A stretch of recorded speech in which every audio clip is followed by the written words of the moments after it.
Okay, well, welcome, ladies and gentlemen, to this March board meeting of the Wye Valley Trust. If I can ask all colleagues to be on mute, that would be great. We've had an interesting morning already. We've had a wonderful story of phenomenal care from our team at Bromyard for a very ill patient that we looked after in both the acute and the community hospital setting.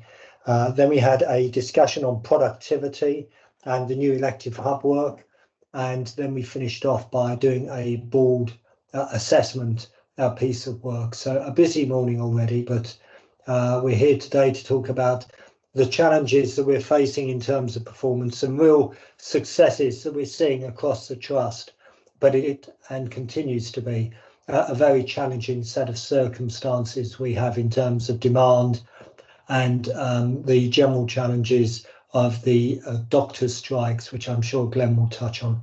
We have no apologies for absence, apart from Katie. And Katie, we wish you well in your continued recovery. And Susie, thank you very much for standing in and filling the big shoes of Katie in the meanwhile. Any new declarations of interest? Would you please raise a digital hand or a physical hand? Nicola. You're on mute, Nicola. Apologies, I'm having some rogue mouse issues, so forgive me. Just to say that I've been appointed as a trustee to Community First, Herefordshire and Worcester. I say I'd be seconded by Frank. Okay, well, that's a wonderful thing to get involved with, Nicola, and thank you very much for letting us know. Any other new declarations of interest? Okay, well, I'll keep us moving then. And the minutes of the meeting held on the 7th of December. If there are any points of accuracy, could you please raise a digital hand? Can't see any digital hands raised, so I'll take those as an accurate record and sign them in due course. So we'll move then to page 19 of our pack, which is the action update. And the first was on the finance report, which was Susie will provide confirmation on whether the request for 9.8 million for BDC funding is subject to dividends. And that was confirmed, and yes, it is. On the finance report, again, Susie to review to what extent the request for additional cash for PDC funding is covered by the costings in the capital development associated with this request. Susie, do you just want to brief us fully on this? Yes, so on all our capital business cases, we take into account the dividend payment on any PDC for capital, and the same when we're looking at our revenue financial plans, we take into account any cash support we might need and the dividends that are payable on that. Thank you, Susie. And it was obviously busy for you at the last board. There was a request about the amount of cash we would be required. We requested 10.9 million, but we used only just over 8 million. Is that correct? That is correct. So we carefully manage our cash position, only draw down what we absolutely need to. Okay, great. And then separately, an action in progress for you and Kieran to go through the cash plan in the coming weeks. So I'll leave that with you. Thank you. Are there any matters arising that I've missed? Okay, super. We'll move on then, and we're into the Chief Executive's report. Glenn, it's a very busy time. Budget was yesterday, some big announcements on productivity within the NHS, which we discussed ourselves this morning. How are you seeing things? Yeah, thank you, Chairman. The other thing out today, which is on our agenda later, is the NHS staff survey also. So I couldn't write about it in my Chief Exec's report because it was embargoed. But it's great to see Wye Valley up there as one of the best trusts on the staff survey. So if you look at the Midland schools, we're in the top 5 on staff engagement, which is really important, and some really important questions in there. The staff survey is the most important indicator of the quality of service that we provide to patients, because engaged and happy staff deliver great care. So it's really good to see our scores on that. I turn in my report, my first item, to the CQC report, which is also later on in the agenda. I've just drawn out one or two things there. Obviously, we're disappointed that we've had an inspection identified the issues that they identified. We knew that we have a crowded ED from time to time. Certainly during December, that can be at its most extreme. Our approach is always to offload ambulances to ensure that those ambulances are able to go to the next patient that they need in the community, and that does add to the congestion in the department. I'm really keen that when we look at solutions to this, we don't try and swamp capacity at the front door. We actually do try to ensure that patients who don't need to be here aren't here. And I refer to some of the delayed discharges, but also that we don't bring patients to hospital in the first place unless we need to. And when we do, their stay is as ambulatory as possible. So there's lots of things that we still need to improve on that. Really pleased though that CQC actually saw what came out in the staff survey, actually, that we have some great staff who are providing great care to patients under difficult circumstances. I then turn to the target to improve A&E performance during March. This was set out in last year's planning guidance, and with the view being that we needed to continue the recovery of improving emergency services following the pandemic, and March being hopefully a month slightly away from winter where we'll start to see more progress. And I can report that we have been doing better on that during March, but to deliver 76% of patients within the 4-hour target is challenging. It's also going to be challenging because there's an Easter bank holiday at the end of the month, but we're not doing it because it's a national target. We're doing it because it's the right thing for our patients. So those two issues, the need to improve flow and the need to ensure that we decongest the A&E, is really important to us all. I referenced planning guidance. It still hasn't come out. So when I wrote the report, I thought it would come out yesterday linked to the budget. And although we've had some statements about NHS funding in the budget, the detailed planning guidance we now understand will be next week sometime, which will be 2 weeks off the year in which it relates to, which is the latest ever planning guidance. Good to hear the confirmation announcement yesterday that there is £2.5 billion worth of revenue support that will pay for the pay awards that have been announced and help us to be broadly steady state from a revenue perspective as an NHS. Alongside that, though, obviously we see increasing demand. So one of the other announcements yesterday was a focus on productivity, and as you said, Chairman, we spent some time looking at that this morning. It's good to hear £3.4 billion worth of investment in technology to ensure that we can deliver better productivity. At the moment, we haven't any details on when that will arrive and how that might look, but we would welcome investment in that field. So probably when we next meet, I hope when we next meet, we will have had that detailed planning guidance, because that's playing into the conversations we're having about the financial plan for next year. And again, we'll be pulling together some budgets, but we haven't got all of the answers to all of the questions in terms of funding at the moment. We're having discussions with the integrated care system about the level of income we receive as an organisation. One of the issues that we have is that this year we received some non-recurrent income, which is covering some recurrent costs. So we will endeavour to try and ensure that we can demonstrate further improvement of the organisation in the context of a really challenging position across the NHS. One of the challenges that we're all facing in the NHS is that we have seen some positive improvements in headcount, and I refer to those here. It's good to see a reduction in the number of vacancies. We've also grown the organisation in areas like the new wards, and next year into the elective hub. But it's important where we reduce vacancies that we do see a reduction in agency spend, and we're monitoring that carefully. And also that we see an increase in that productivity that we also referred to earlier. One of the things that you'll see in the performance report later, though, is that as an organisation, we continue to do really, really well on the elective recovery statistics. i.e. the amount of elective work we're doing compared to pre-COVID, which is one of the best, if not often the best, in the Midlands. So that's an important part of our financial strategy also. I referred to strike action. Won't go into the detail of it. We need a resolution. It will be harming patients because any delay to treatment will bring with it harm to patients. So the sooner that is resolved, the better. And then the report talks about more from our great teams. Helpfully, actually, it talks about a number of things that are going on within the medical division around UEC. They're always innovating. The work around ambulatory and frailty and specialty medicine. So you can start to see some of the solutions that I described earlier being put into place, which will help us to ensure we have better flow in the ED and address some of those valid concerns. Happy to take any questions, Chair.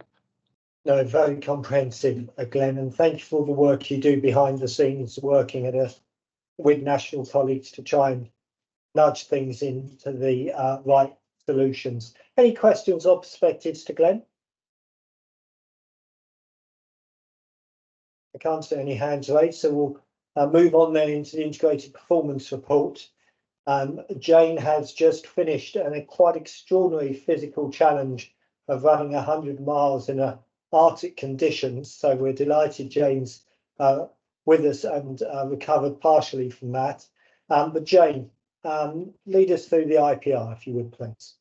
Yeah, thanks, Russell. A few things of joining the dots really between the other reports that as they come through and the other execs comment on them.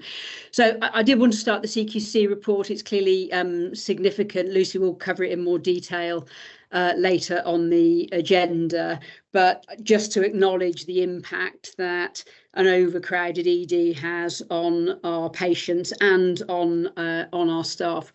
We have made improvements since that report, since the inspection in December, and in particular, we have been allocated £100,000 of regional monies to improve our March performance, which Glenn's just been talking about. We have seen about a 10% increase so far in March. I mean, we're a week into March so far. And what we're using that money for is to test some changes out rapidly, things that we might want to bring into our business as usual ways of working. So again, Andy will talk a little bit more detail about that. But that's important, that test of change, those things we can do in the ED itself. But it's part of a more strategic approach to improvement. We ran a workshop about a month ago now with our senior clinicians and senior managers, really looking at an analysis of what was driving that overcrowding in the ED. And in effect, it was three things. It was an increase in demand, an increase of length of stay in our patients, and an increase in medically fit for discharge patients, about a doubling of those patients who are fit to leave from before COVID to where we are now. So that workshop has really updated, re-energised our improvement plan so that we can deal with all three of those, both how can we reduce demand, what we can do about in-hospital and out-of-hospital services, and what can we do working with our local authority on increasing discharge capacity. So huge amount of work going on around that, and that will report into the Valuing Patients Time Board that we run that looks at all of those productivity improvements. So despite that as a really challenging picture, and that challenging picture is, as it has been for the last few months, broadly 30 patients extra boarding on our wards, and then on top of that, around 20 patients waiting in ED each morning for a bed. Despite that challenging picture and the industrial action, I mean, it's really good to see that our mortality figures are continuing to drop, and we're now down nearly to 100 again, and that we've been able to ring fence our elective capacity, as Glenn says, and we are usually the top one, but always in the top three in terms of our regional performance on how much elective work we're doing in comparison to 1920. So, and on top of that, I'm really pleased with some of our cancer performance. So in February, it's not in this report, but in February, we exceeded the 75% faster diagnostic standard. So how long it takes you to get a diagnostic from your referral within 28 days. And we were at 78%, I think, in February. So some really good, solid, impressive improvement across those things, whilst recognising what a very challenging position we're in terms of emergency flow. A little bit about finance. So we are on track to deliver our revised financial plan for the current year that finishes in 3 weeks' time. That is subject a little bit to a national risk of how they're going to allocate some of the elective recovery fund. They're thinking at the moment they're going to use the month 8 position, but we've done a lot more work since then. And as I say, that value-weighted activity where we're top of the region, we need all of that to be counted and not block it off from month 8. So we'll probably be relying on Glenn to have some of those negotiations around making sure that we get all the income that's due. If we get that, then we will meet our revised plan. But our underperformance this year on our cost and productivity improvement plans is making next year more challenging. And so a real focus for us over the next few months on making sure we've got those CPIP plans in and delivering. And that reduction of agency, taking into account our much improved vacancy position, is really key to that. Last thing I wanted to end on was some HR matters. So staff survey. I have to say I'm really over the moon personally that we've seen improvement across all 9 themes of the staff survey. So that's real acknowledgement to Jeffrey and particularly his leadership, but also to all of our leaders across the organisation who are engaging with staff and listening to them and responding to them. And that's given us a really improved position on our staff experience. And then the last thing in HR is our grow our own plan for nurses into the future is a really important strategic piece of work for us. So we've been planning that for the last year, and the first 16 students starting their trainee nurse associate training happens in the next couple of weeks. So we're expecting to train around 30 this year. So the first cohort of 16 start now, and then another 16 we're expecting in September. So in the meantime, we will be doing some more international nurse recruitment this year to fill the gap. But our plan is we should need to do less of that in the future because that grow our own plan has come to fruition and we've started it. So again, really delighted with that work, and it's starting to come off. Jane, that was even more comprehensive than normal. Thank you very much. A bit of a curate's egg, some really great things going on, but equally some real challenges. Any questions or perspectives to Jane? Okay, we'll dive into the detail then. And if we can just be additive, exec colleagues, in terms of what Jane said, rather than replicating it. Chizu and Lucy for quality and safety, over to you. Thank you. I'll go first and then I'll hand over to Chizo for mortality. So 3 things from me today, Chair, but I just first want to correct a mistake on the cover sheet of the quality section of the report.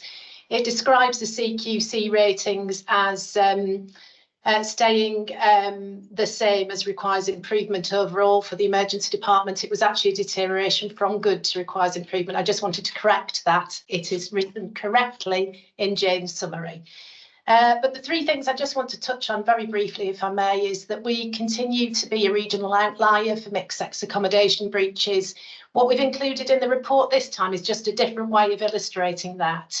So what you can see is a small number of decisions or occasions where we choose to sanction and agree to a mixed-sex breach can lead to a large number of patients being affected and a large number of overall breaches. So a small number of decisions can lead to a large number, and you can see the performance over the last few months, although an improving picture, which is great actually given the pressure that we're currently under. What's really positive is we still do not receive complaints from patients using our services around mixed-sex accommodation breaches. Good news, we also used to be an outlier for our Clostridium difficile infection performance, but I'm pleased to say that we are no longer a regional outlier and that our performance is below trajectory, which is where we would want it to be. We know that that's in part due to antibiotic consumption. We benchmark really well for our use of antibiotics overall, but we know we've got some work to do around IV antibiotics, timely switch to oral and timely stop dates. We also committed to deliver the National Health Cleanliness Standards, and we did see a dip in performance in January, which is of concern. It is still an area where we need to improve. I'm pleased to say that we've moved on to a bespoke audit platform and tool for the data collection around cleanliness standards that's in line with the tool that Sodexo use, which means that our performance going forward will be consistent with that of Sodexo colleagues. We've got an MDT approach to monitoring now, so senior nurses, infection prevention, Sodexo and estates colleagues monitoring cleanliness collectively. As I say, performance is improving in February and March, so January was a dip for us, but as I say, continues to be an area where we need to focus. It's pleasing to note that in the PLACE results that were published last month, that actually the public and volunteers' perception of our environment and our cleanliness were above the national average in terms of those PLACE scores, which is positive. And I was going to talk about boarding, but Jane has covered that really eloquently. But the reason I put it in the pack today was just to illustrate the pressure that we're facing in the organisation and the impact that that has on patient and staff experience in terms of patients being cared for in non-designated bed spaces or in unfunded beds that we're having to open due to the pressures. Happy to take any questions. Thank you, Lucy. Should I just run into Chizu first and then we'll take them combined? Chizu, anything in terms of mortality? Yes, thanks, Chair. So our latest rolling mortality remains stable with improvements in sepsis mortality rate. Perinatal mortality, the latest published, is the lowest we've ever had. It takes us up to January 2024, and that's thanks to all the hard work of all the staff. We continue to monitor our outlier groups with improvement work on care of patients with heart failure.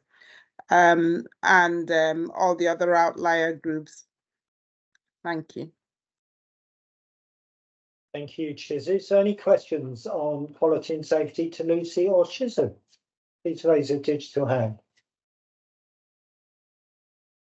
Lucy, what's worrying you most at the moment?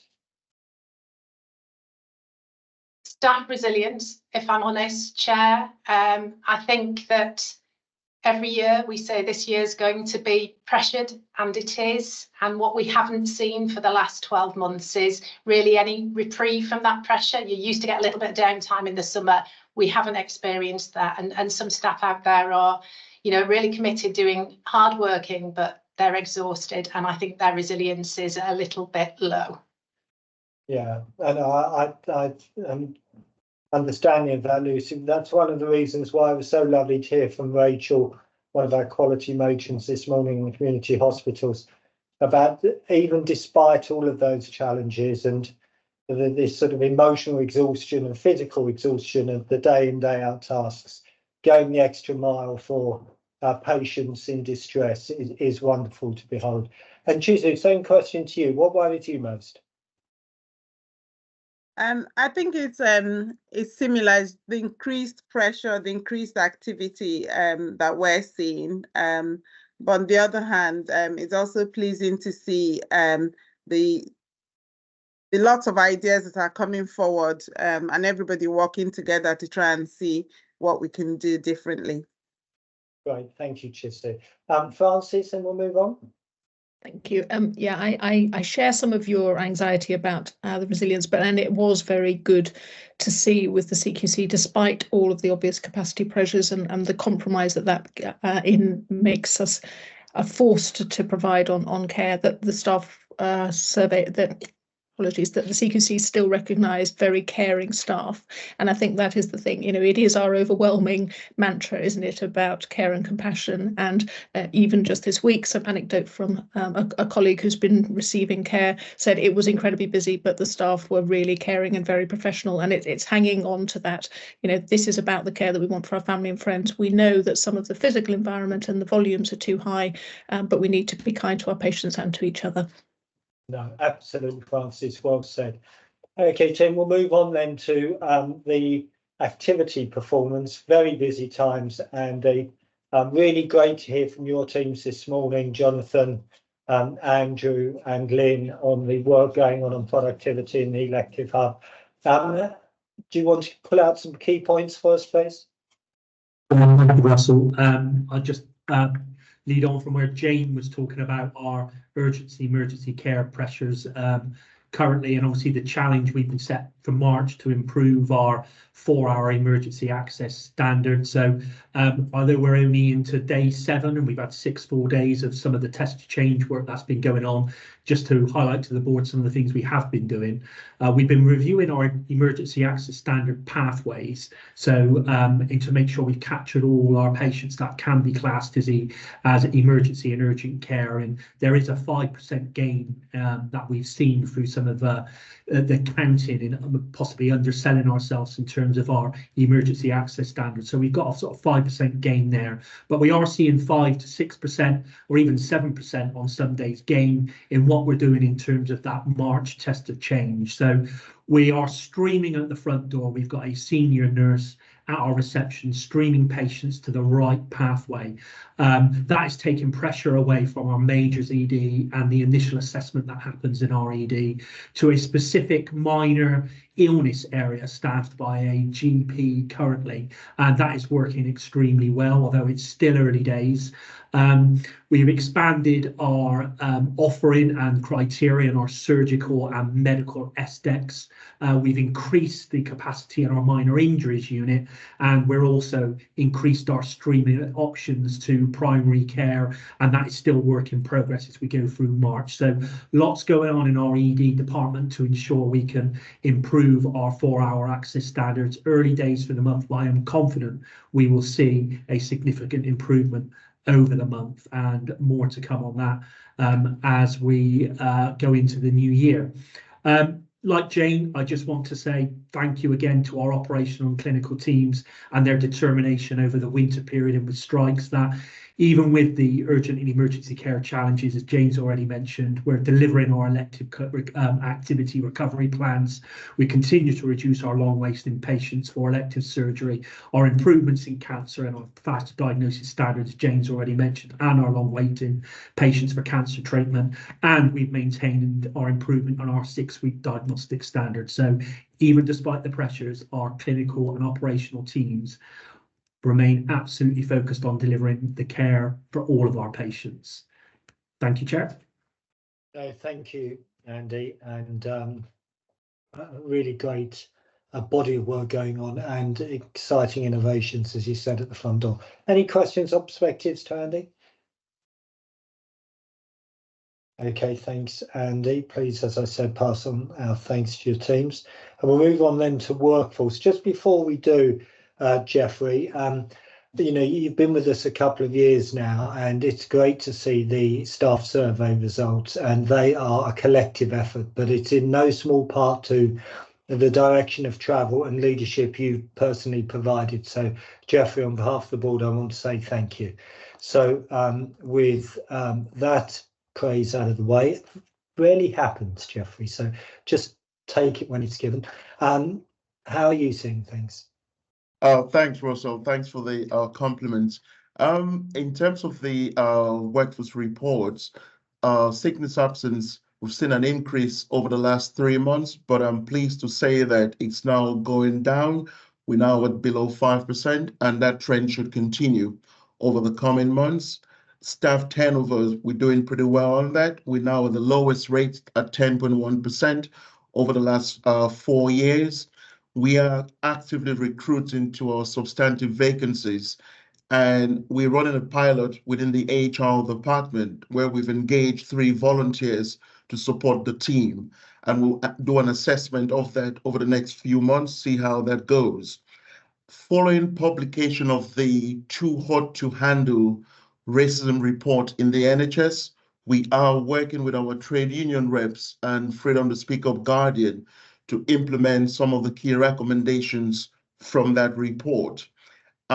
Building on the Connecting Staff with Nature program that we ran last year, we've developed a comprehensive health and well-being strategy, which is going to the Trust TMB next week and will be coming to the board for presentation at the next board meeting.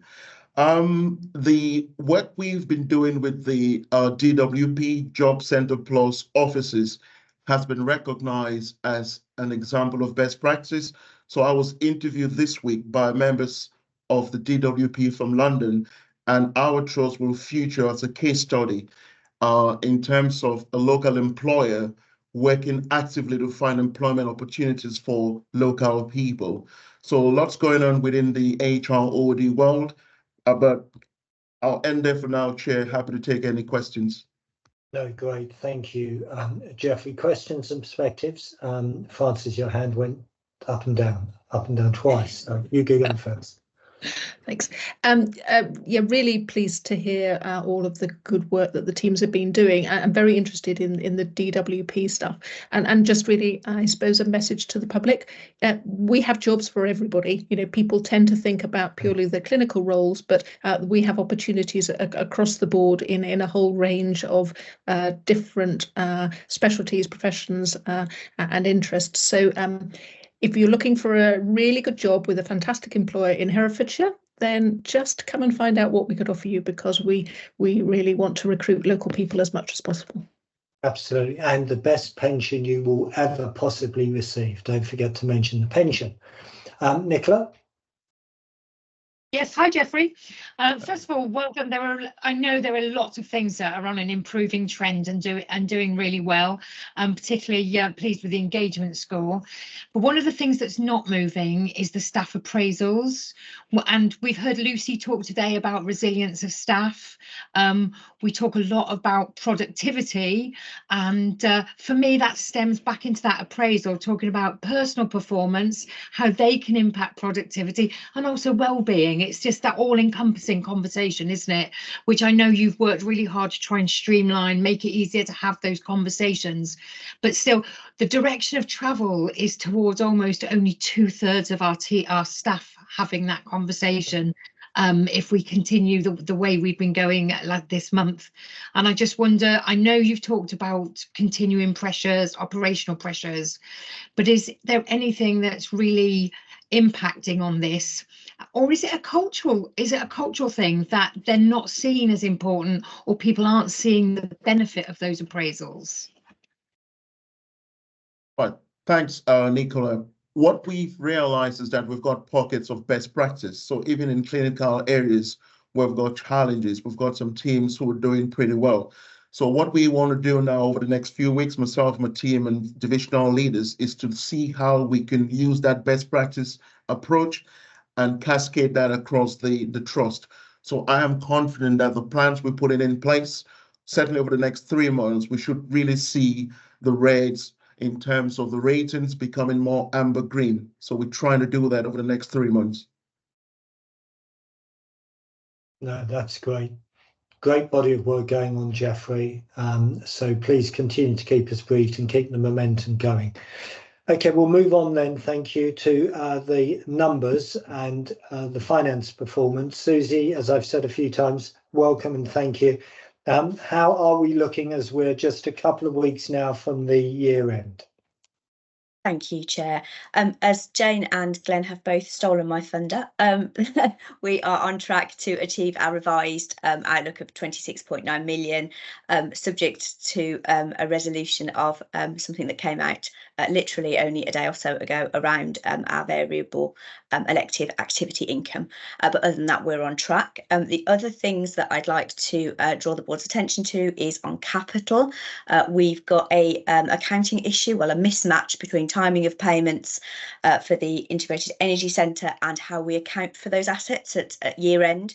It doesn't cause us a problem in this financial year. It causes us a potential problem in next financial year, but we're working closely with both the ICB and our regional and national colleagues at NHSE to find a resolution for that, because the accounting shouldn't impact on us.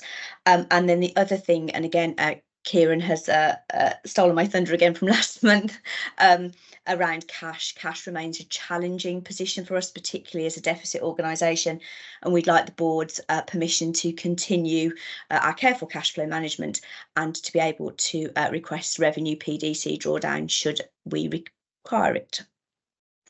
Thank you, Susie.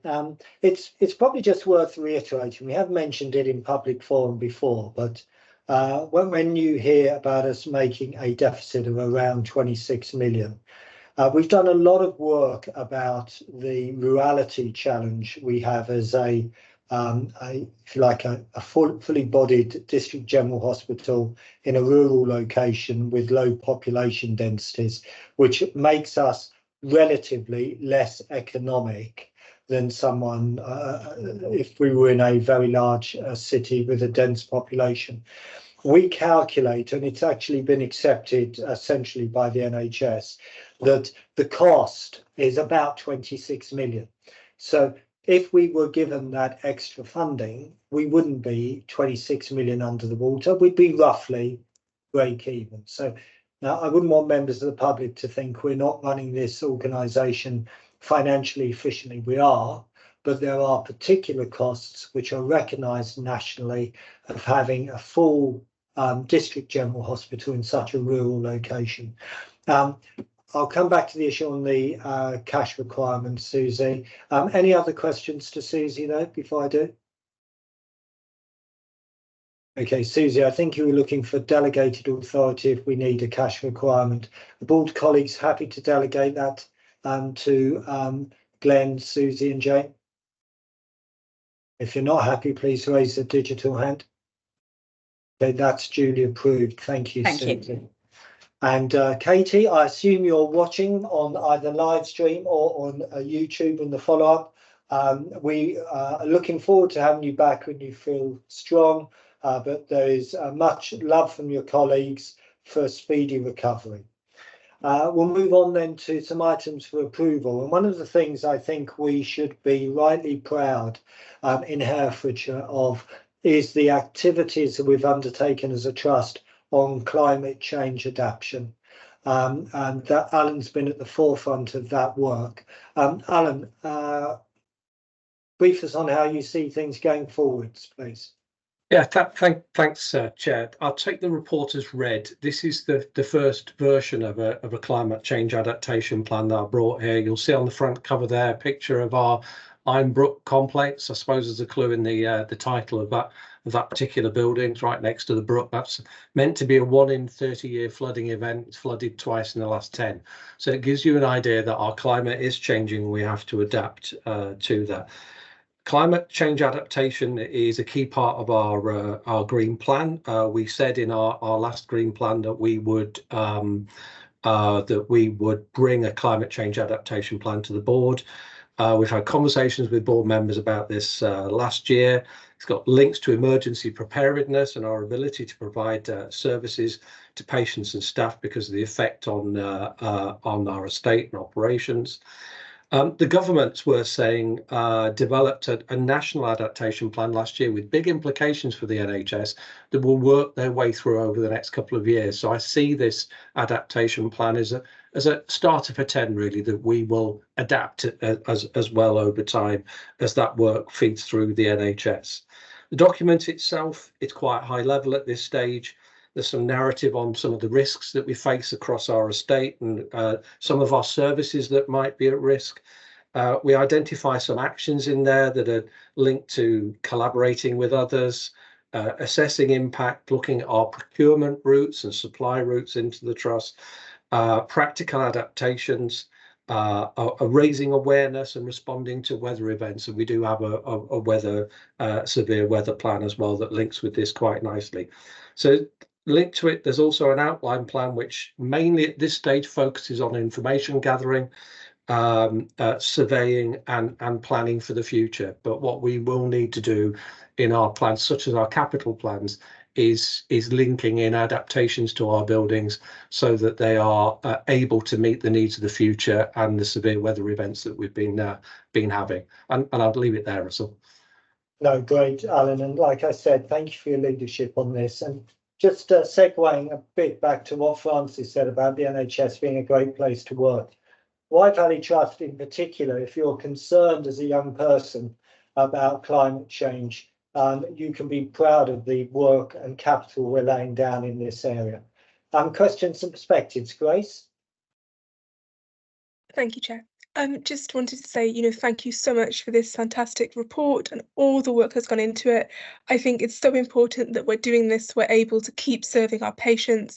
And, just to remind us that the current NHS net zero goal, while we really need to focus on it, currently aligns to the most recent climate predictions out of some of the top universities, that the time we reach net zero will also be the same year that we break the 2 degrees warming limit, and we'll likely be seeing a huge amount of climate impacts. So while we still need to focus on net zero, the mitigations that are detailed here alongside it become ever more important. So just really appreciating the work here and very proud of everything that's been done. Thank you. Thank you, Grace. Ian? Yeah, thank you, Alan. A really interesting report, actually, full of useful things. And as you say, perhaps more questions than answers at the moment, but a really helpful starting point. I was interested in the work with partners, because clearly there will be things that we will need to do as a trust, given the nature of our business and the sites that we're responsible for. But presumably all organisations, or many organisations, will be doing similar kind of work. So I was interested in whether is there a Hereford adaptation plan that we're part of, or a Herefordshire adaptation plan, and how does that bit of the planning work? Really interesting that you asked that. Herefordshire Council are, I think, just about to release an adaptation plan if they haven't already, and I should be. I've had some input into that. We should be able to link the two in further iterations. But no, I've certainly worked with Ben, who's been developing that at Herefordshire Council, and also we've been looking at this on an ICB level as well across the Herefordshire and Worcestershire system. And Glenn? Yeah, I too think it's a great piece of work, and particularly linked to our strategy. The more we shift activity into supporting people at home rather than bringing them into hospital, we need to think about how we will maintain those services with some of these challenges, some of which is positive, some of which we need to address. Alan, could you just make sure you share this across the group, because I don't think anyone else in the group has done this yet, so it looks like it'd be really helpful for them. No, agreed, Glenn. And Sharon? Thanks, Chair. Yeah, Alan, I echo all my colleagues' appreciation of the work that's gone on here. I mean, there's a significant number of challenges that are coming up. I was just interested in funding as to how we're going to meet the cost of implementing this, and whether we think that's going to be from within internal resources we've got to find, or whether there's likely to be some national funding. Yeah, I think it will be both. You're absolutely right. My comment at the end of the introduction there was really highlighting the fact I think we're going to have to put some money aside out of our own capital programme to make some of these changes. But I do think with my comments about the national adaptation plan that came out, I've no doubt that there'll be some capital that comes with that. It's the request in that document is for the NHS to review facilities and their resilience, and I think once that review is complete by NHS England, I would have thought there'd be some announcement about it. Okay, thank you, Alan. Thank you, team. We'll move. So, just for clarity, Alan, because it's still a work in progress, are you really asking for approval here? Yeah, I was asking for approval at this stage to take forward this work and this plan, and for us to adopt this really at this stage. But it will come back in more detailed versions in the future. Okay, so adopting this as the direction of travel and the foundations of what we're going to do. If you're not happy to do that, please raise a digital hand. Okay, thank you. So duly approved. And then the trust objectives, just a few weeks before we're there, Alan.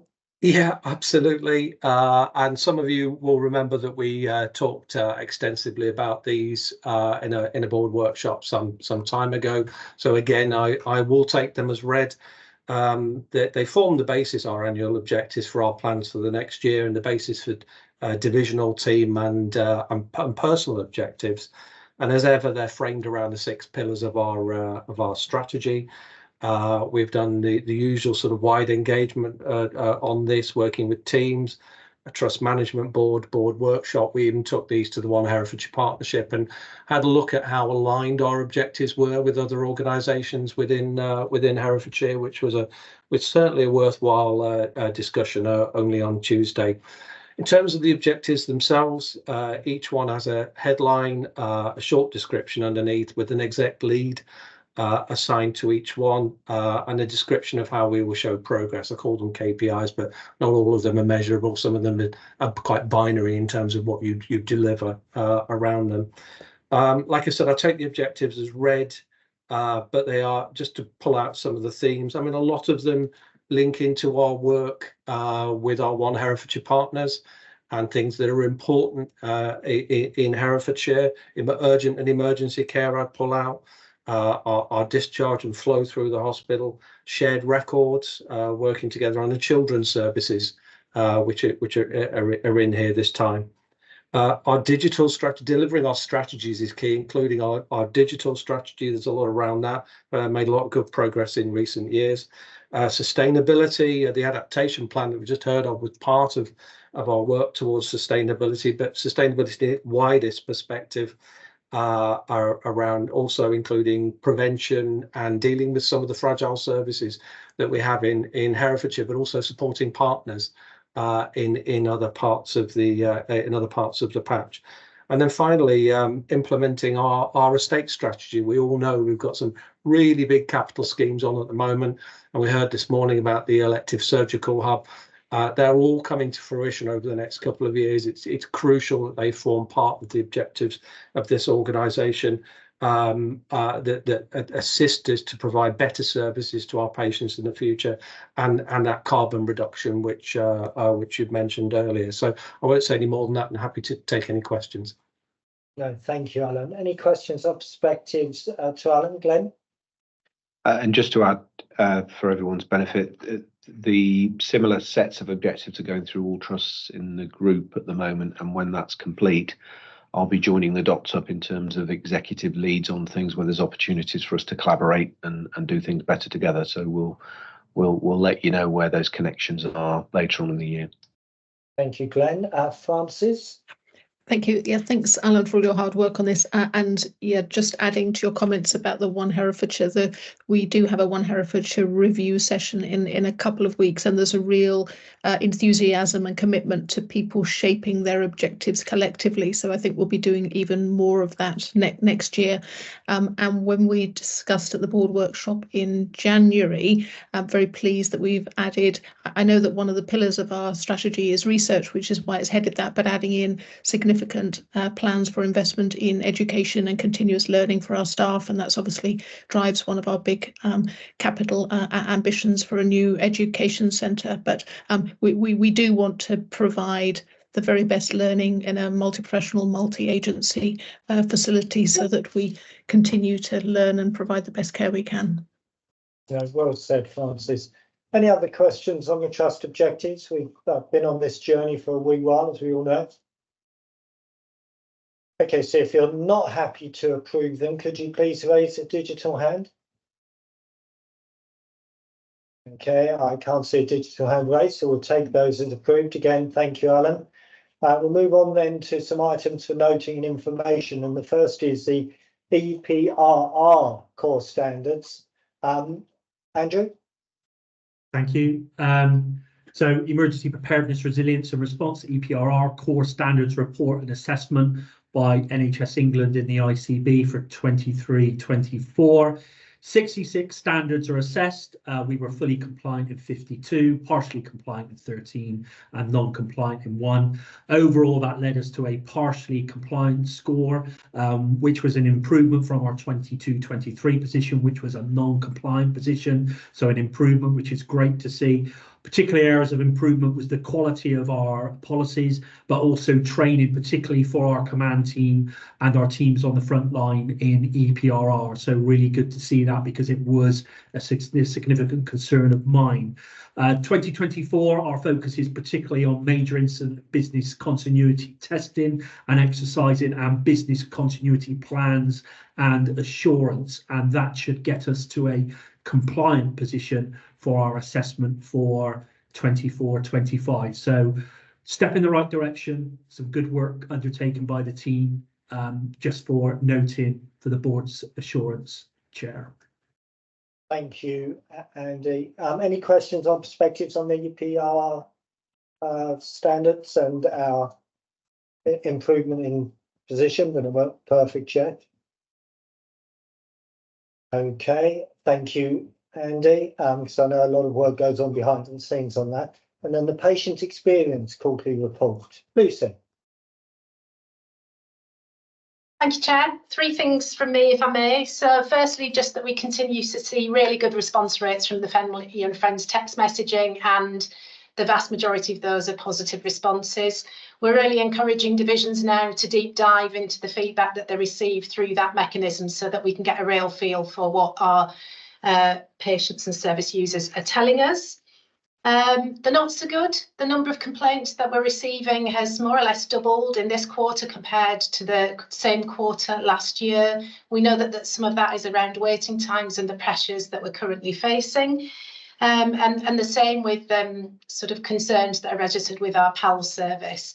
What's really disappointing is the length of time that we take to respond to those complaints and concerns. And we had a long discussion at Quality Committee about the length of time that individuals who raise concerns with us are having to wait for a response and get a satisfactory response, which clearly isn't good enough in an area where we need to focus.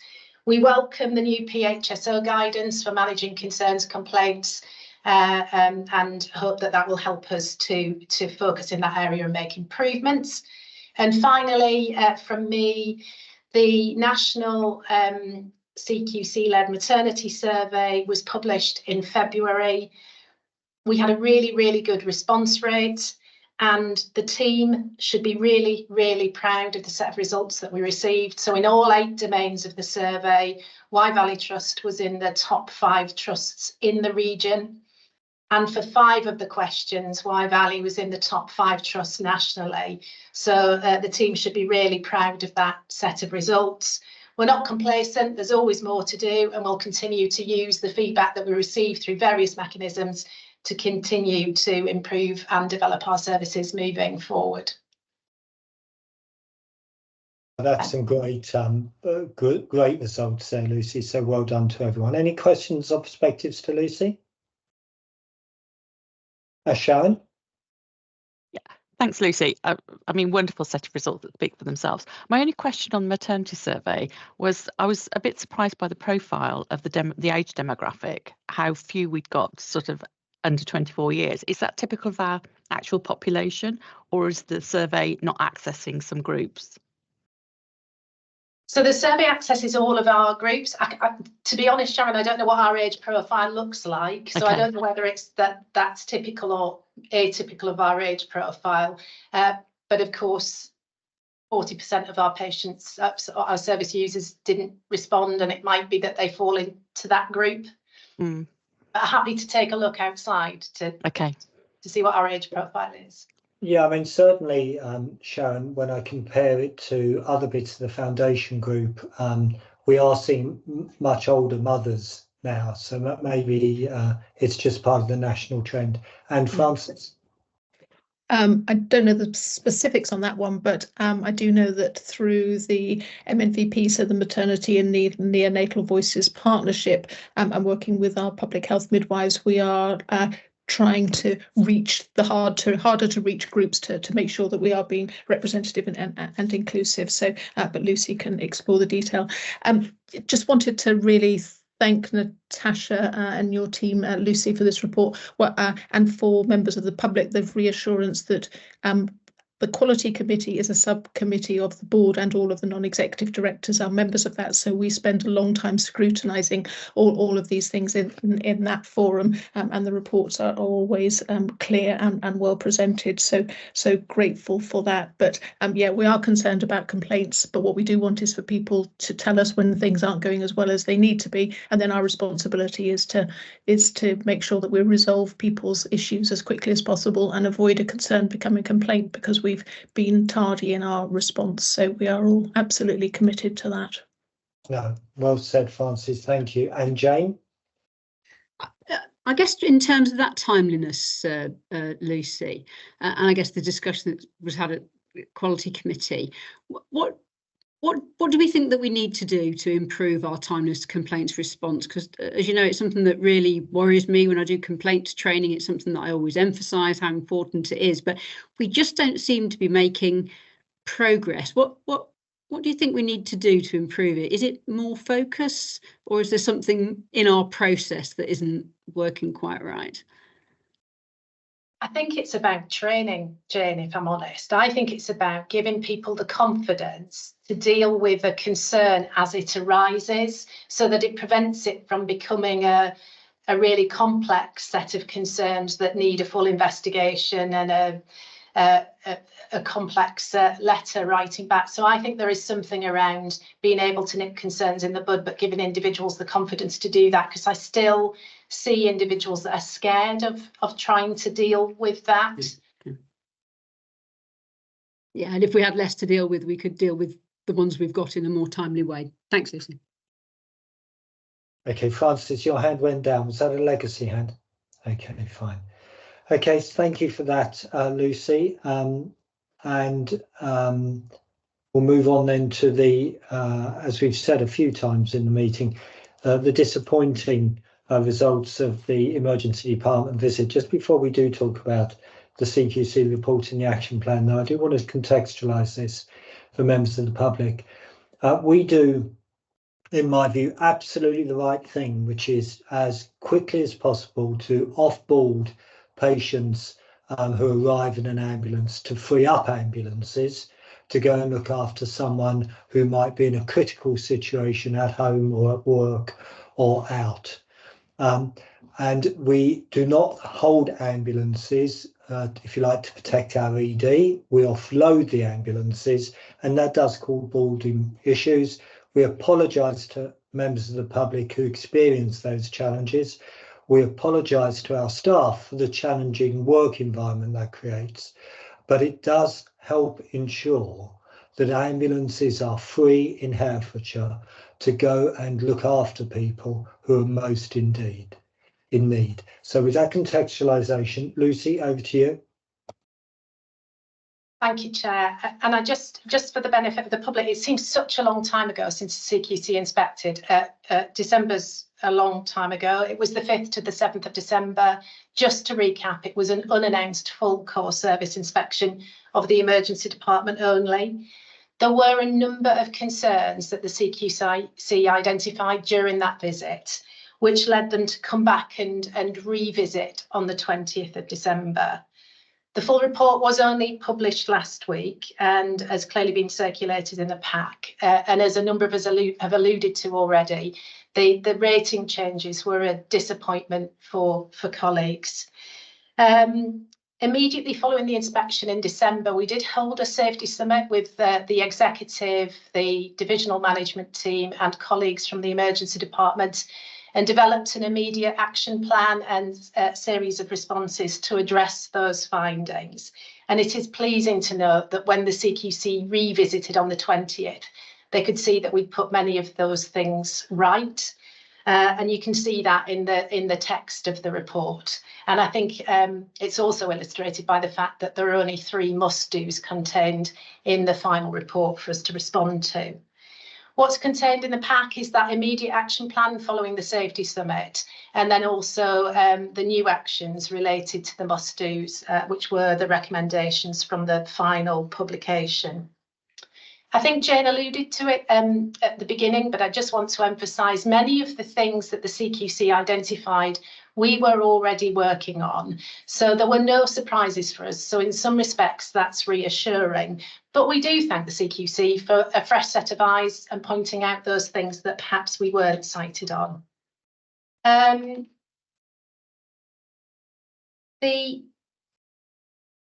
There were clearly many things that we needed to address, and the areas that we focused on, particularly following the summit on the 8th of December, was a review of triage processes, updating some standard operating procedures and practice in relation to the management of patients in the department, but particularly around triage, sepsis management, observations of patients. The team had been working for some time on a real-time dashboard, which has emergency department performance measures, but also highlights in a very visual way where the most sickest patients in the department are, so that the team can respond and have visual situational awareness, even in a busy and overcrowded department. We increased staffing so that there was better oversight of the waiting room and the corridors. And we've enhanced our audit programme so that we can continue to monitor and audit those things that the CQC identified that we needed to put right. And then there's clearly the wider strategy, which is how do we decompress the departments? And Jane and Andy and other colleagues have already covered that wider strategy of how do we discharge patients in a timely way, avoid hospital admissions where appropriate to do so, so that we can enhance flow through into our hospital beds and decompress the congestion within the emergency departments. The action plan, if board colleagues are happy, needs to be shared with the CQC. The immediate action plan has already been shared with the CQC. The updated version needs to be shared with the CQC by the 25th of March. So if board colleagues are happy, we will submit that plan based on any amendment suggestions from colleagues today. Happy to take any questions, Chair. Lucy, thank you. Any questions or perspectives to Lucy on this or the plan?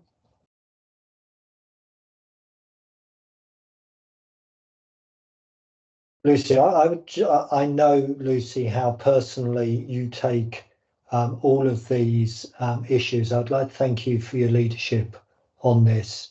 You have done a great job in responding to it, and I couldn't ask for a director of nursing who addresses these situations as well as you do. So thank you very much. Just in terms of the action plan, if we're not happy for the action plan on the 25th of March to go to CQC, could you please raise a digital hand? Okay, let's send it tomorrow. So we'll move on then to the maternity quarterly report. Lucy, back with you. Sorry, that's me again, Chair. So you've got me because Amy's interviewing for a new matron this afternoon. So Chiza's already covered the performance in relation to our perinatal mortality. What's contained in this report is the historic data as it gets published nationally. There's always a massive time lag. But as Chiza already alluded to, we monitor perinatal mortality internally real time and consider that each month, and we perform really well in that respect. We've included in the report this month just a copy of the claims scorecard. We won't have seen that in here before. And what that illustrates is that we have a small number of high cost claims that are made. So it's really good that it's a small number. Clearly, maternity obstetrics is a high risk specialty, and often those cases are of high value. Since we met in December, we were able to submit our self-declaration to NHS resolution for the 10 safety standards, and we declared compliance with 10 out of 10. And it's really pleasing to note that we're making really good progress against the Saving Babies' Lives Care Bundle, which is version 6, which is also really good. And also, since we met in December, we have opened our new triage space, which is up and running since January. And as of the end of this month, we hope to introduce something called BSOTs, which is just a model of delivery, a different way of delivering triage to our service users. Really pleasing to know that our midwifery staffing's in a really, really strong position. We've got some fragility across the consultant workforce with some gaps. We are out to advert, but those gaps are currently being covered by locums. Due to the strong maternity staffing position, we are able to, and I think it was Francis who alluded to it earlier, we are able to look at how we can roll out maternity continuity of care, particularly to some of the most vulnerable groups of individuals. And we'll be receiving a proposal to our Trust Management Board at the beginning of April to be able to implement that. And I would have spoken about the survey, but I did that separately. So we're just really proud of the survey results. Happy to take any questions. Thank you. Any questions or perspectives to Lucy? Lucy, I think I know the number, but can you remind me of the number? Roughly, how many babies do we help bring into the world every month? Between 120 at our sort of average number, and some months up to about 150, 160, but 120, 130. Okay, so I'm having discussions elsewhere in the foundation group. What's our safe capacity?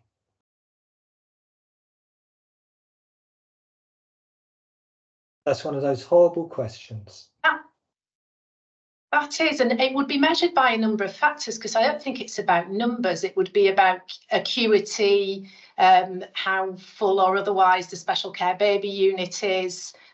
So I don't think it's just a number. I'm happy to go away and give that some further thought, Chair. I guess the reason I'm asking, and I guess it's less of an issue for Y Valley than it is in other bits of the foundation group, where we're seeing a lot of house building in certain trusts around the foundation group, which is starting to put maternity capacity under a challenge, particularly where we're seeing people from out of our geographies come in and choose to give birth in our midwifery units, because we do deliver good midwifery care. I just want to ensure that's not becoming a problem at Y Valley. So if you could just have a look. Sorry to put you on the spot like that. Glenn? Yeah, I wasn't going to reference that, but I was going to talk about something related to that, which is there's a regional review of neonatal cot capacity underway, which, as it stands at the moment, will potentially reduce the number of cots we have at Y Valley and in other parts of the group, which would be completely the wrong thing to do based on the geography in which we operate. So we need to ensure we've got that capacity to maintain safety. So it's something we'll keep appraising the board on, and we'll be arguing the case for keeping the capacity that we have. No, absolutely, Glenn, because I think that analysis is based on 2021 data, and it's worth remembering how quickly the UK population is growing. Since 2015, the UK population has grown by 6%. Over the next 7 years, it's due to grow another 6%. That growth in population is almost entirely of younger people of, I was going to say, I'm not sure what I was going to say birthing age, but capable of having babies. So the demand on neonatal and midwifery beds capacity is a real issue. Looking at historic data is absolutely the wrong thing to be doing. We need to be looking forward on population trends. Lucy, and then we'll move on. Yeah, just 2 points on that. In fact, we saw the highest number of bookings this month compared to any in the last 12 months. So perhaps there is a demography change that we just need to keep an eye on. But just to go back to what's our safe capacity, one of the measures that we could use, and I have asked for it to be included in the dashboard moving forward, is how many times we have to seek a diversion, either because of special care baby unit capacity or because of acuity on the unit. No, absolutely. We need to get ahead of the curve on all of this, Lucy. Interestingly, you say that. We've seen exactly the same thing happen in Swift last month, where we typically at Swift give birth to about 300 babies a month. Last month, the bookings were for 400 for effectively this September. So if that were to continue, that would be obviously a real capacity challenge. It's a lovely problem to have. Lots of babies being born. We love babies. We love healthy babies, and we love happy, healthy families with a good start in life, which is what we're here to try and help you do. We'll move on then to the staff survey, which has been touched on a few times today, Jeffrey. Jeffrey, what would you like to say? Well, thanks, Russell. The survey was published today, so I haven't had a chance yet to go through the survey in details. However, there's some good news coming out of the survey. For instance, I mean, Wye Valley has been rated as among the top 5 employers in the Midlands on a number of measures. So flexible working, staff engagement, staff morale, learning and development, and general engagement. So some really good news is coming out of the survey. I'm also pleased to say that we've seen some significant improvements in 6 key areas out of 9. So you got 9 people promise elements of the survey. So to have significant improvements in 6 out of 9 areas is pretty good. So what I intend to do is come back to the board at the next board meeting with a full report and presentation on the survey. But overall, we've made some real good improvements, and we are certainly heading in the right direction. And absolutely, and as Francis said earlier, if you want to work for an organisation that puts you first, endeavours to develop your career to your full potential, and is focused on providing care and understanding and compassion to the community in which you live, come and join us at Wye Valley. You could not work for a better organisation. Jeff, we look forward to that full update. Glenn, because you have been going through the various different staff surveys, anything you want to add to Jeffrey's summary?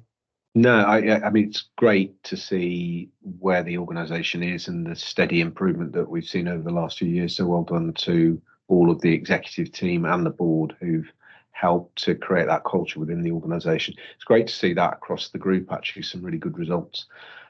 Worcester Acute will, a bit of a work in progress, having joined the group this year, but there's some good things there that we can learn from also. And their new managing director, Stephen Coleman, topped the charts in his last trust in the survey when he was still their chief executive. So it's good to see that we've got him within the group now also. Okay, great. We're not worthy to be working with Stephen. Ian. Yeah, just to endorse what's being said, and obviously we need to absorb what there is in the survey. And you made the point very eloquently about Wye Valley Trust as a place to work. So I'm just encouraging us to promote the survey results publicly to reinforce that message once we've had time to absorb them more fully. Point very well made, Ian. Let's make sure we do that. Okay, team, we'll move on then to the Board Assurance Framework and High Risks and Risk Appetite paper. Erica, what would you care to pull out?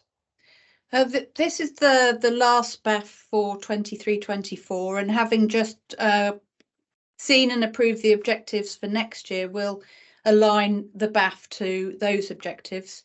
That being said, if there may be some risks on the BAF that don't align to our objectives, it doesn't mean the risk's gone away, and we'll continue to capture those as risks within our system, our risk management system.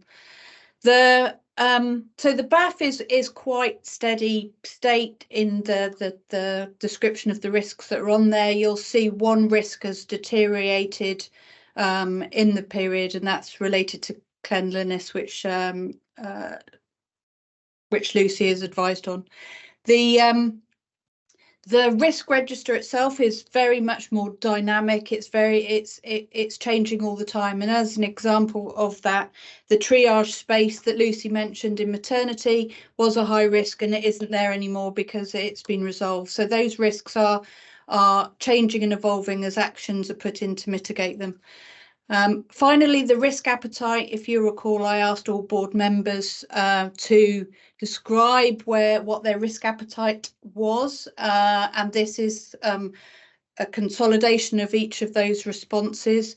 It uses the ICS risk appetite framework, so we can see where we are aligned with them, and it just helps us inform business cases, objective setting, and just and the fact that we've aligned it to the ICS, we can have more of a system approach to how where we're more risk averse, I suppose, about certain objectives.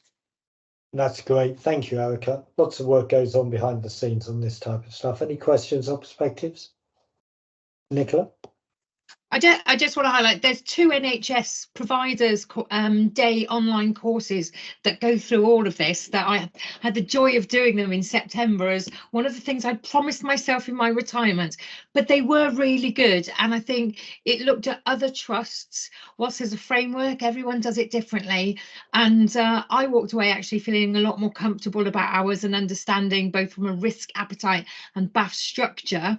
I know I panicked Erica when I said I'd been on these things, but I would recommend it particularly to new NEDs and anyone who wants to understand a little bit more. It was a real mix of NED and exec on it, so you've got a really good both sides of the coin.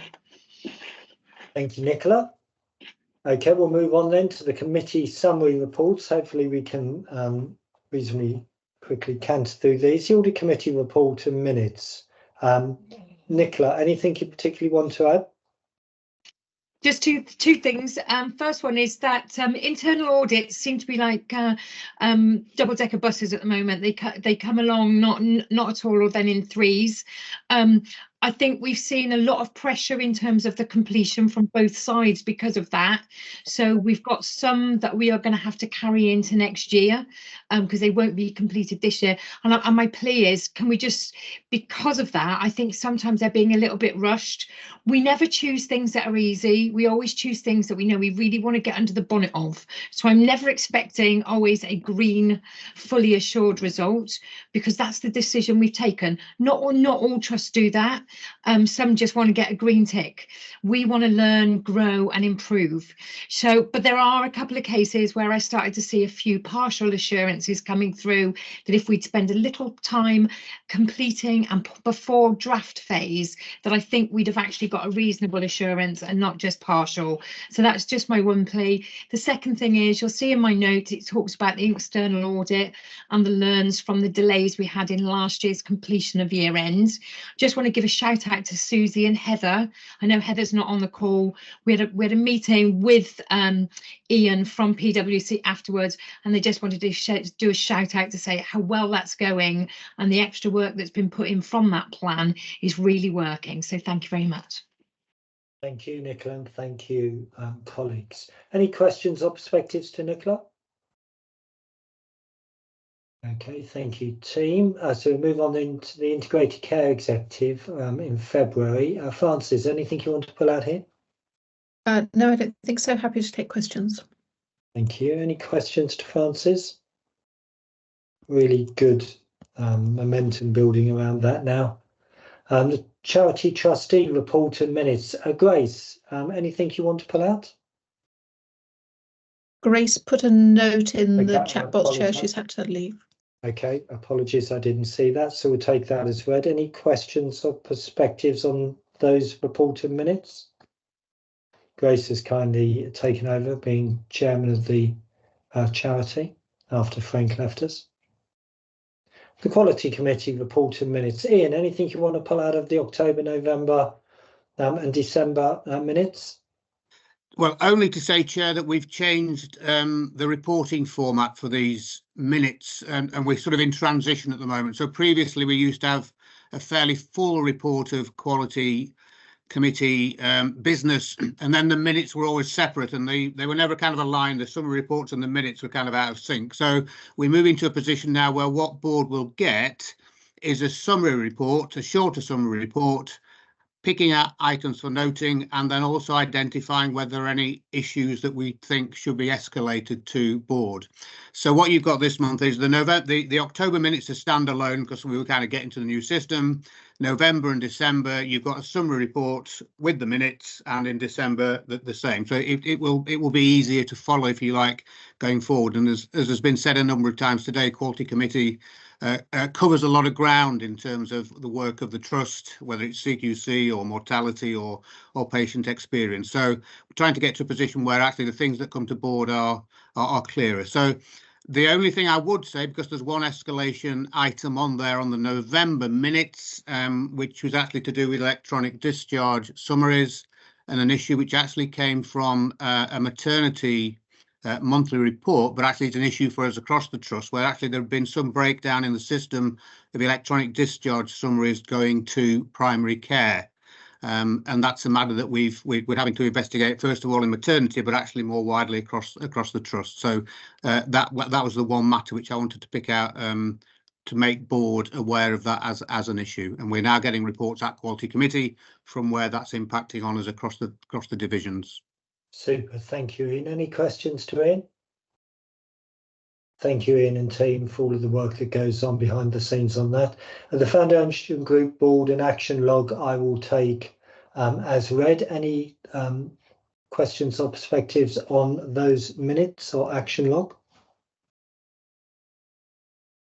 So I think we're then on to any other business. Any other business, colleagues? Okay, so we then go to questions from members of the public. And Erica, I think we've had 4 from Chris. Chris, we miss seeing you physically. We trust you're well, but it's great to see you're still voluminous in your questions to us. So Erica, do you want to take them one by one? Yeah, so the first question is, in the October 23 public board meeting, I asked a question relating to stroke patients and mechanical thrombectomy. The excellent answer appeared in the December minutes. The subsequent question is, how many stroke patients from Hereford Hospital have been sent to the University Hospital Birmingham for mechanical thrombectomy in the last 6 months? I can answer that. Thanks, Erica. We have sent 7 patients in the last 6 months. And the follow-on question just before we move on, Chizu, is that sort of a higher than expected number, or pretty much what we'd expect? Yeah, what we would expect. Okay, thank you. Back with you, Erica. Will the new stroke service link with Worcester Hospital and the appointment of an ACP affect the Send to Birmingham service? No, it won't. So the pathway remains the same for patients that require mechanical thrombectomy. They will always go to Birmingham. Thank you, Chizu. Back with you, Erica. Question number 2, will Martha's Law, second opinion from another consultant upon request on a 24/7 basis, be implemented at Hereford Hospital? If so, when? If not, why not? And is there a plan B? Okay. Thanks, Erica. We are working towards implementing this. The first stage is to extend our critical care outreach service from being a 12-hour service to a 24-hour service. On this point, we are working up a business case that will come to our trust management board.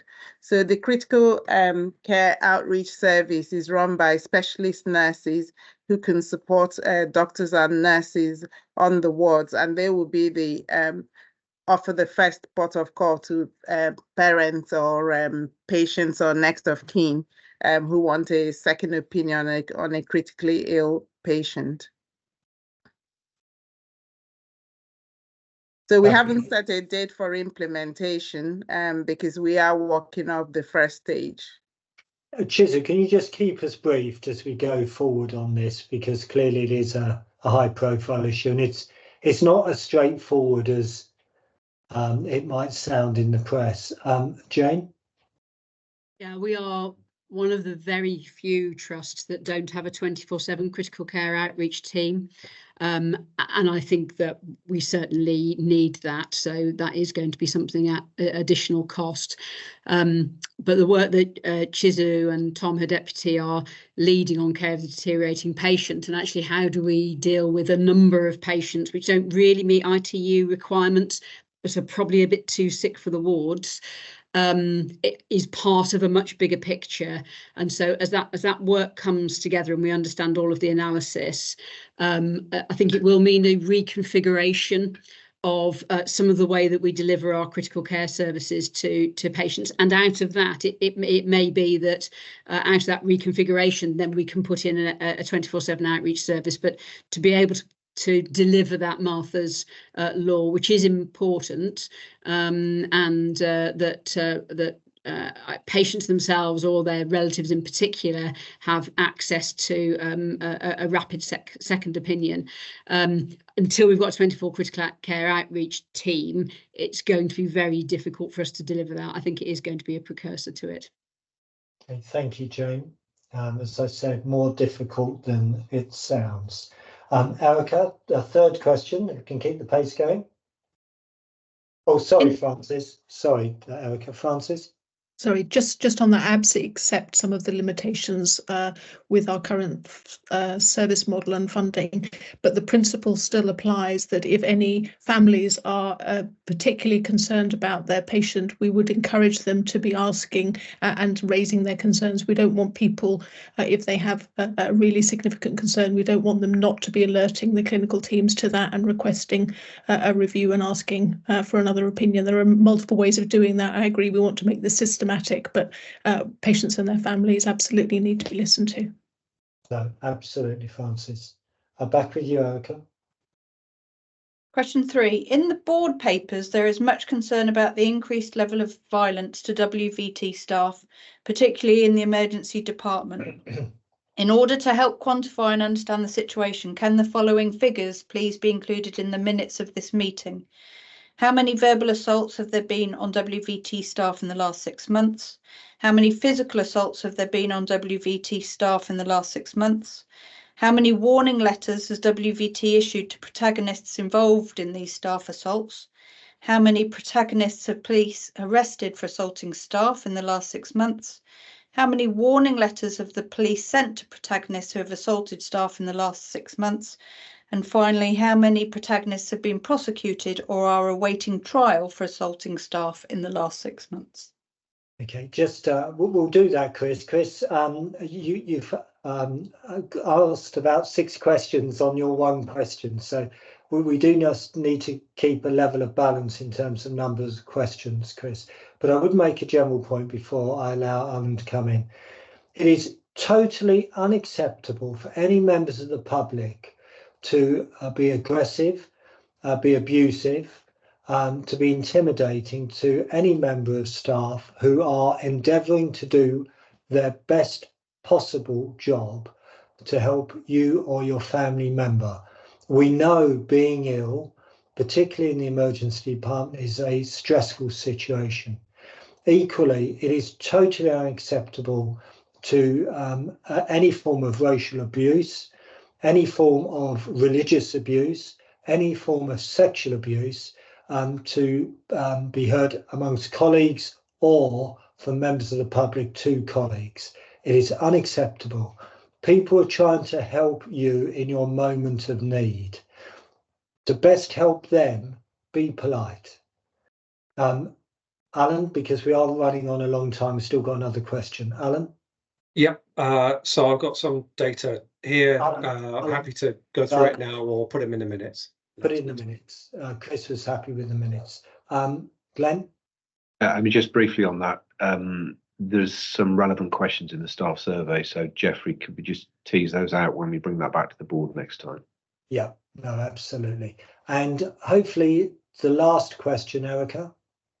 It is disappointing to read that the CQC inspection of the emergency department at the hospital was rated as requires improvement and inadequate. This is especially disappointing as it seems that one of the main issues is the flow rate of the patients through the department being hampered by delayed discharges, which may not be of the hospital's making or responsibility. I note that the average at the end of each month is that there are 92 patients in acute beds that are ready for discharge, but there is nowhere for them to go. Can the board please give further details of why discharges are delayed and who is responsible for these delays and what are the prospects for improvement? Okay, John, do you want to have a go at that? Then I'll invite Jane if she wants to add anything. Yes, thank you, Chair. Just in terms of the 92, I think that refers to criteria to reside, of which delayed discharges are part of that number. But the number we're probably closer to most of the time is about 60 patients, 20 of which are in the acute, 40 of which are in our community hospitals. And they are delayed, and we see delays of up to 5.5 days for pathway 1 discharges, etc. We're doing lots of work across Herefordshire. We've got an MOU signed between the ICB and One Herefordshire, which allows us the ability to design, deliver and monitor our D2A solution collectively with our partners across Herefordshire, managed through 1H and the Integrated Care Executive. Got a D2A board established. We've just employed a data analyst to feed in data to run a proper performance quality agenda through the D2A board, which is just starting to grow some teeth. And we're just about to design a process for looking at next year's scheme, 24-25 scheme, to make sure that we've got a sensible solution to make sure people get to the right place as quickly as possible. In fact, I'm meeting some of our main Pathway 1-2 providers at 4:30 to go through some of the process mapping to understand where we can cut out some of the delay and achieve what we're actually achieved, which is 1 day from ready to discharge on Pathway 1, and we're at 5.5 days. So lots of work to do, but Wye Valley are part of that as much as any other provider in the patch. Powys is a real issue, disproportionate issue at the moment. They've got more delays from Powys in our beds than Herefordshire has, with 15% of the catchment. 80% of the catchment is Herefordshire patients, the rest is other surrounding counties. So 6 times worse the problem, really, proportionally. I'm actually meeting the chief executive, or the senior executives from both Powys Teaching Health Board and Powys District Council at 3:30 today to have a discussion with them about how they can tackle that. So we do recognise that we meet with both Herefordshire and Powys on a weekly basis. Andy and I are usually there. We do escalate concerns around delays, but we are working behind the scenes to try and work out the process, make sure that our capacity is delivering the right types of care, make sure it's delivering the right volume of care, and make sure it's delivering the right timeliness of care. Lots to do, but we've made huge bounds forward since the MOU was signed, and we had visibility and influence over that BCF and therefore D2A. So hopefully that's a full answer for Chris. No, thank you, John. I mean, there's a safety issue here. There's a home is best hospital-acquired functional decline issue here, and there's an economic issue here, which is the acute setting is the most expensive setting for a patient to be. So, John, the work you're doing is very important. Jane, anything you want to add? Yeah, I guess a level of confidence and optimism that our Herefordshire pathways, there's lots of improvement, and the work that John and Hilary from the council are leading on that. I'm really confident that's going to make a big difference, and in reasonably short order, I think, within the next few months. Powys, I am much more concerned about, and particularly Powys social care, because I think the figures I saw this morning, John, were I think we've got 25 delays for Powys, 20 are waiting for social care. So we are exploring with Susie about whether there are financial penalties that we can start to levy on Powys social care. That isn't really a place where we would normally go, but it really isn't making any improvement, and we feel like we've got to put some incentive to get patients discharged home. And we recognise how difficult it is to provide social care in very rural communities, but there's been quite a big impact by the improvements that have been made in Herefordshire commissioning, and those are probably replicable in Powys. So again, we're putting our council colleagues together as well. So less confidence in rapid improvement in Powys, but much more confidence that we can make it better in Herefordshire. No, that's great. Thank you, Jane. And it would be good to just start, even, I don't like the idea of penalties, but I think we should certainly be starting to talk about the scale of this number. You know, how much this is costing us every month, these delayed discharges. So if I can leave that with you, Jane, is to see if we can do for Powys and everywhere else a simple calculation of how much it's costing us. So Chris, thank you for your questions. Hopefully we'll pick up on some of the detailed issues in the minutes. Our next meeting is on the 4th of April, so I look forward to seeing members of the public then. I'll draw this meeting to a close and say to board colleagues we'll meet again at 2:45 for the confidential board. Thank you very much, everyone. Take care.